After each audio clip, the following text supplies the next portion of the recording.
Un saludo cordial a toda esta bella audiencia del tema de aceite y vino para el alma herida.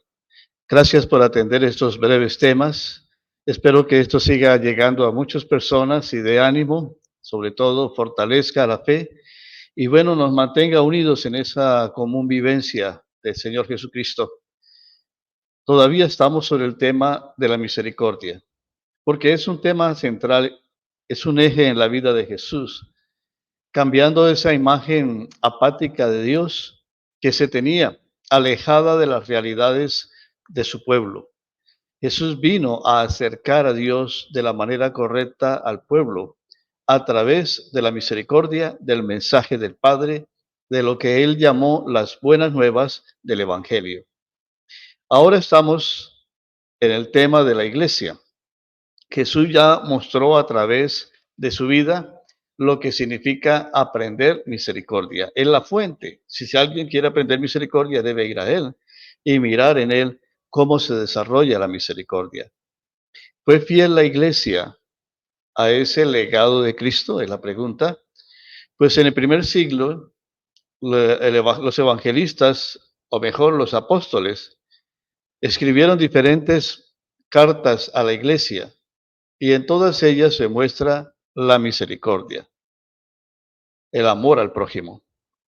Y destacamos a Santiago, se dice que era hermano de Jesús, y es Santiago quien une esa relación de la ley con la gracia y especialmente en el favor de los necesitados. Santiago ocupa un buen espacio en el tema de nuestras conversaciones. Es desde allí muchas veces que se ofende a aquel que está disminuido o en cierta manera en una posición indefensa frente al rico. Es lo que desarrolla Santiago por lo menos en el segundo capítulo.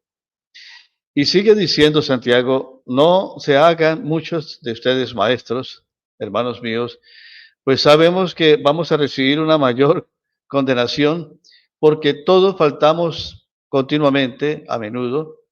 Quien no falta en el hablar es un hombre perfecto, capaz de controlar también todo su cuerpo. Capítulo 3, versículo del 1 al 2. Esto era lo que enseñaba Jesús a sus discípulos para que las relaciones de la fraternidad estuvieran cimentadas en la aceptación de Él como único maestro que nos lleva a la comunión y al servicio. Vosotros, en cambio, dice Jesús, no dejéis llamar maestros, porque uno solo es vuestro maestro, y todos vosotros sois hermanos. Mateo 23:8. En el capítulo 5, versículo 12 del escrito de Santiago, advierte que la palabra del creyente debe ser una palabra sencilla, una palabra veraz, que no necesita ir acompañada de juramentos, tal como lo enseñó Jesús, sea vuestro hablar sí, sí o no, no. Santiago quiere que el hablar de los creyentes sea un hablar misericordioso, que ponga a Jesús en su evangelio en el centro de todo. Y este hablar implicará siempre al que menciona y también no hará nunca acepción de personas. Este tema del hablar del creyente en Santiago nos recuerda también las palabras de Jesús dirigidas a ese grupo de fariseos que lo acusan de expulsar los demonios de la gente por el poder de Belcebú, que era el príncipe de los demonios. Y Mateo subraya el contexto de juicio de las palabras de Jesús, al igual que lo va a hacer Santiago, porque de lo que brota del corazón habla la boca. El hombre bueno saca del caudal, bueno, cosas buenas, pero el hombre malo saca de su manantial cosas malas. En verdad os digo que el hombre dará cuenta en el día de juicio de cualquier palabra inconsiderada que haya dicho. Porque por tus palabras serás considerado justo o por tus palabras serás condenado, dijo el Señor. Podemos entender que Santiago pasa también a una nueva actitud en el libro. No solamente el hablar, sino el actuar. Y aquí es donde entramos en el plano de la fe y las obras, que es un punto importantísimo dentro de la misericordia. Nos encontramos con la misma fe problemática que en la primera parte.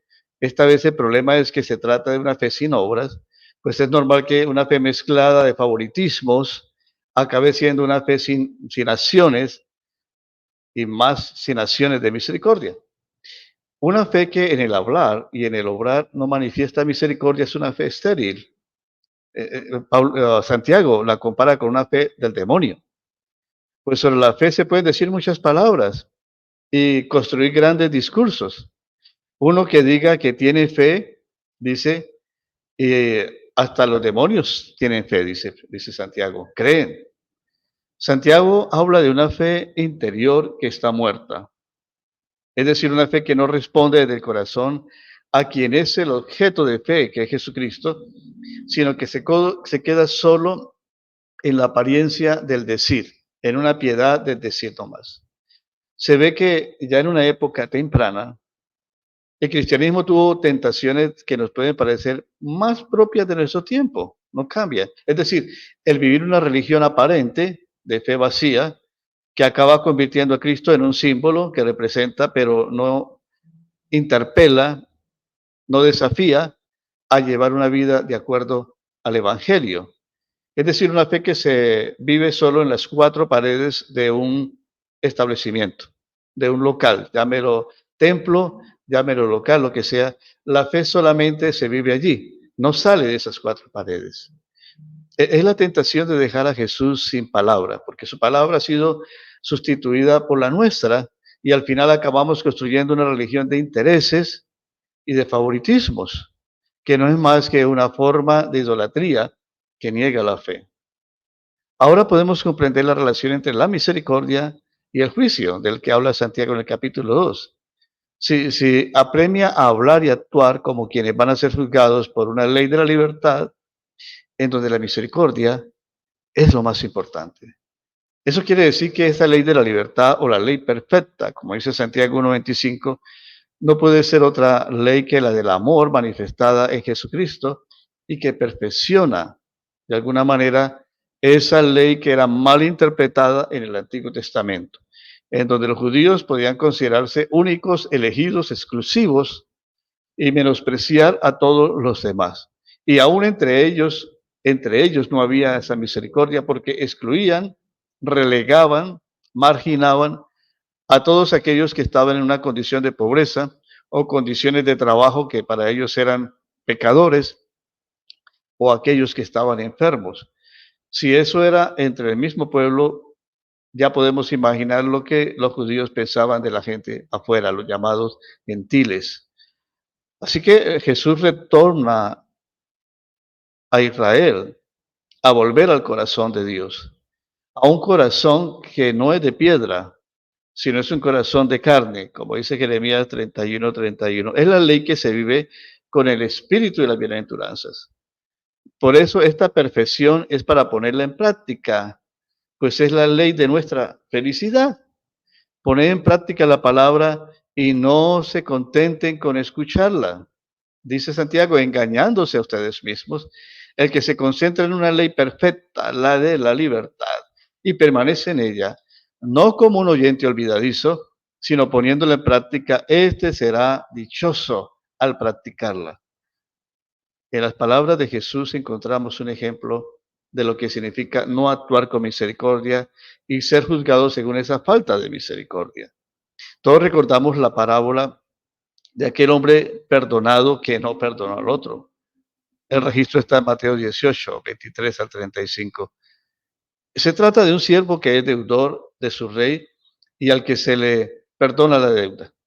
Y ese siervo apenas se ve libre de la deuda que tenía con el rey, se encuentra con un compañero que le debe y como no le puede pagar, lo lleva a prisión.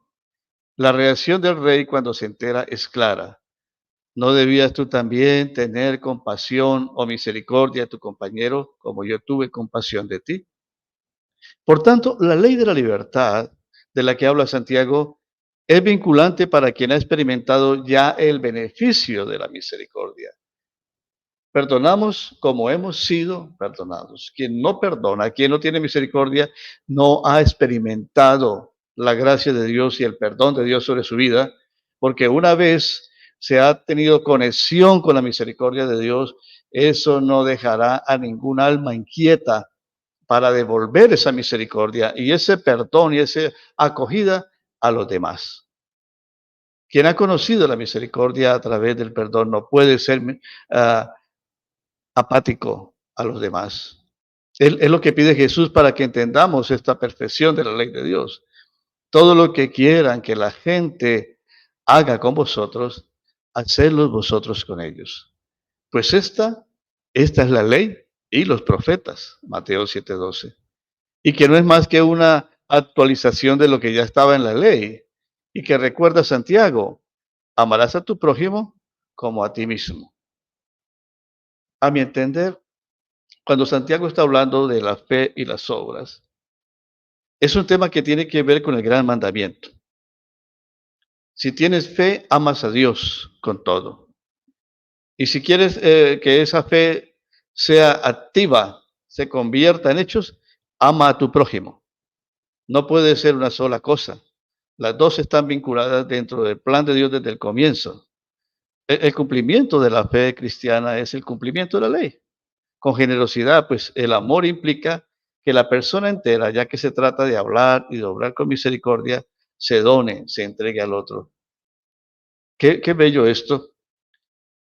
Debo confesar que en algún momento, tratando de hacer apología en el tema del bautismo, sobre qué nos salva, si es la fe únicamente, entonces decíamos que el bautismo era una obra. No, el bautismo es la expresión de la fe. Es un actuar, es real. Pero en el contexto de Santiago, no entra el bautismo como una obra de fe. Hay que ser justos con los contextos. Santiago está hablando del actuar de acuerdo a lo que tú crees. ¿Quién es Dios para ti? Es la gran pregunta, porque el reflejo de nuestras acciones es lo que refleja nuestra propia fe. Nos vincula con Dios y nos extiende esa fe en Dios hacia el obrar a los demás. Juntas las dos cosas deben permanecer como permanecieron en Cristo. Cristo fue lo más excelso, la imagen de Dios. Allí estaba en adoración al Padre, pero estaba también actuando a favor de los hombres. Y se espera que en cada creyente exista el Espíritu de Cristo, el Espíritu Santo, el Espíritu de Dios, que nos va a llevar a reflejar lo que creemos en nuestra vida con respecto a Dios. Fe y obras no pueden ser separadas, deben estar unidas siempre para tener un crecimiento sano. Soy Ricardo Martínez, les he hablado de la ciudad de Bucaramanga. Agradezco que usted comparta estos temas y bueno, mientras pasa el día, estemos contentos en el Señor.